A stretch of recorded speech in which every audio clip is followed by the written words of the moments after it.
Hello guys. Welcome back to Top 5 Choices. In this video we are going to do a detailed review and pick the top 5 best 360 cameras. So let us get started at the review based on our studies and small research. If you have any personal suggestion, do let us know in the comment section. If you are for the first time, don't forget to subscribe and click on the bell icon for more videos. We will be also providing affiliates link to purchase from Amazon. Kindly use Twitter for best offers and purchase from anywhere in the world. So let's get started. Despite it being primarily a 360 degrees camera, the headline act here is undoubtedly 180 degrees 3D. It's possible to physically change the positions of its two 210 degrees f2.4 fisheye lenses at the tap of a button. You then flip them out to create a camera with the same orientation as a pair of eyes. The maker is called Humanis, after all. However, in this post-3D TV world, is creating 3D footage in 180 especially since it's hard to share online and demands a VR headset, really a must-have feature. However, beyond the novelty of 3D is a 5.7K resolution, which should make a massive difference to the 4K resolutions which dominate in the 360 degrees camera market. It also shoots 18MP still images. Shoots in 360 degrees 2D by default. Lenses flip apart to create 180 degrees 3D records video in 5.7K resolution solid build quality. Not waterproof standard tripod thread. The Vuors XR is a unique looking camera. Unlike most 360 degrees cameras, it's primarily designed to be handheld. The battery is stored in a hefty column that's ideally sized to be gripped, and the button to initiate recording and take photos is perfectly placed where a thumb naturally rests.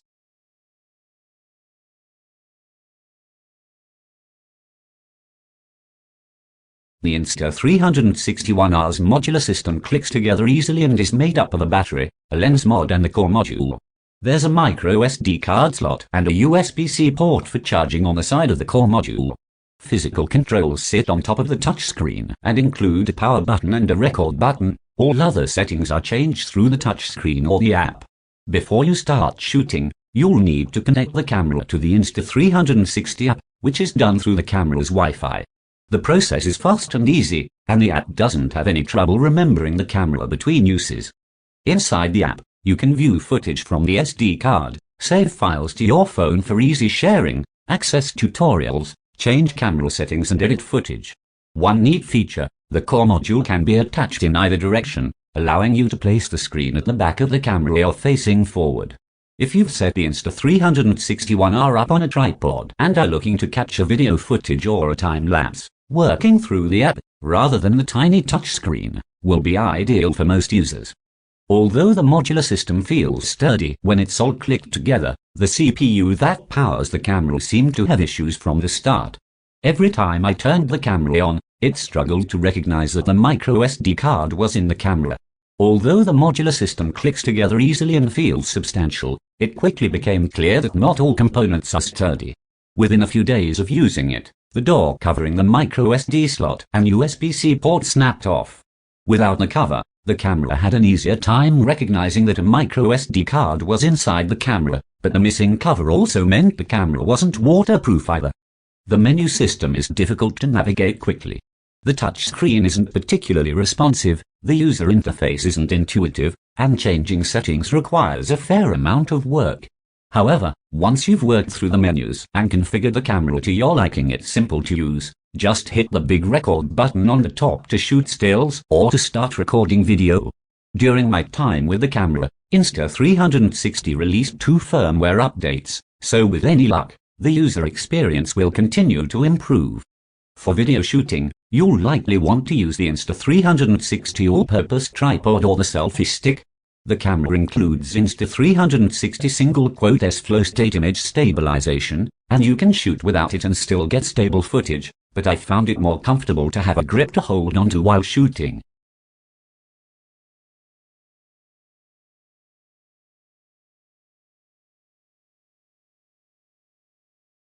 Rick announced its Theta Z1 360-degree camera had been sold out due to its popularity and suggested more units weren't being produced due to supply chain issues and compliance with new laws and regulations. Now, a month later, Rick has announced the Rick Z1 51GB, a newer version of the Z1 that keeps all of the same specifications, but more than doubles the internal storage. In its original announcement, RIC said it was urgently preparing to deliver products that comply with laws and regulations as soon as possible. Specifically, RIC said it would have more information available by the end of March. Well, the end of March is here, and while the announcement isn't exactly a new 360-degree camera, it is a slightly improved version of the now discontinued Theta Z1. RIC hasn't elaborated on what specific components needed to be changed to comply with the Japanese laws and regulations that inhibited the production and sale of the original Theta Z1, but it seems it's sorted out both that issue, as well as its problem with the supply chain for its new Theta Z1 51GB. Both visually and in terms of specifications, the Theta Z1 51GB remains unchanged from its predecessor, aside from a bump in internal memory. Internally, there could be changes that have been made to comply with regulations, but even if components have changed, it doesn't appear those changes have affected the specifications at all. All that's to say, the Theta Z1 51GB still features a 23-megapixel 1-inch backside illuminated CMOS image sensor and is capable of recording 4K 360-degree video with 3-axis rotational stabilization. Unfortunately, like its predecessor, the Theta Z1 51GB lacks any add-on storage options, meaning 51GB of onboard storage is all you have to work with. The Theta Z1 uses two 1-inch, backside illuminated CMOS sensors, so you can take much larger images, and at better quality, than with other 360 cameras. Still images can be as large as 23 mm.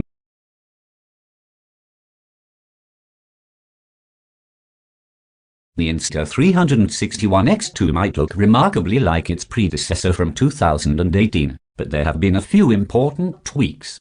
The most significant is that the camera now has IPX8 rated waterproofing, which means you can take it underwater to 10 meters without needing a case. This was one of our biggest gripes with the Insta361X, particularly as it's something offered by the GoPro Max, so we're pleased to see it's been added.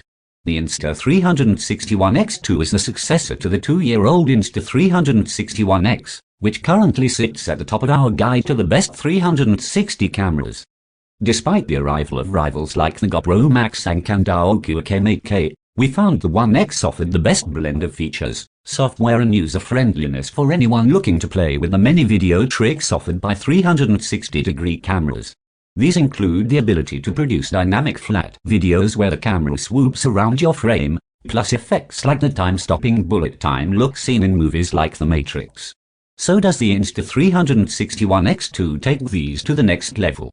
On the surface, the One X2 looks like a relatively minor upgrade with what looks like the same image sensor, for 7K video and 18MP stills, and a similar pill-like design. But there are quite a few upgrades, including the big bonus of IPX8 water resistance and a new live touchscreen display to preview your shots, plus several new software features. Collectively, these still refine rather than revolutionize Insta360 single-quotes main 360-degree offering, but that's no bad thing considering the pedigree of its predecessor. As always with 360 cameras, though, the question is how often you'll end up using its undoubtedly fun and technically impressive video tricks. Now waterproof down to 10 meters comes with a larger battery for 80 minutes of video per charge, 4 microphones on board for stereo or ambisonic sound, new shooting modes including multiview and Instapan. No huge range of shooting modes can be initially overwhelming. Flow state image stabilization remains impressive. One of the main things that helped set the Insta361X apart from its rivals was its polished app and user-friendly software. That continues to be the case on the One X2. Although the addition of new editing features can make its shot lab initially feel a little overwhelming. Advertisement.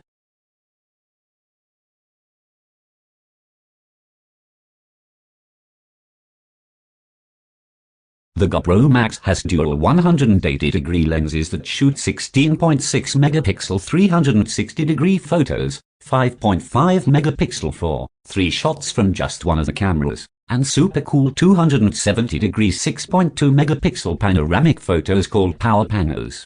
For video, it can capture 1440p 60 fps footage with a single lens and 5.6K 30 fps spherical clips, just like the Insta360.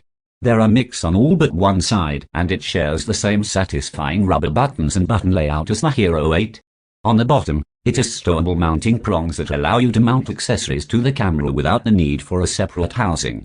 The Max is compatible with all current GoPro accessories. Just like the Hero 8, the touchscreen on the Max is a bit smaller than the touchscreen on the back of the Hero 8, but its menu system is identical. The big plus here is if you're vlogging or taking a selfie, you can see yourself like on a Osmo Action because, well, it has two lenses. Although the camera is waterproof up to 16 feet, GoPro says it is not an underwater camera. Stitching 360-degree footage underwater is an ongoing problem for GoPro, and this waterproofing is better suited for strapping the camera to the front of a surfboard without having to worry about it getting wrecked. The touchscreen is very responsive, but you can't use it to scroll around your frame in 360 mode since the screen has swiping gestures, such as swiping down to reach the main menu. You can, however, switch between lenses by tapping a button on the screen, but that only works before you start recording. Once you hit record, the screen has no functionality other than being a viewfinder.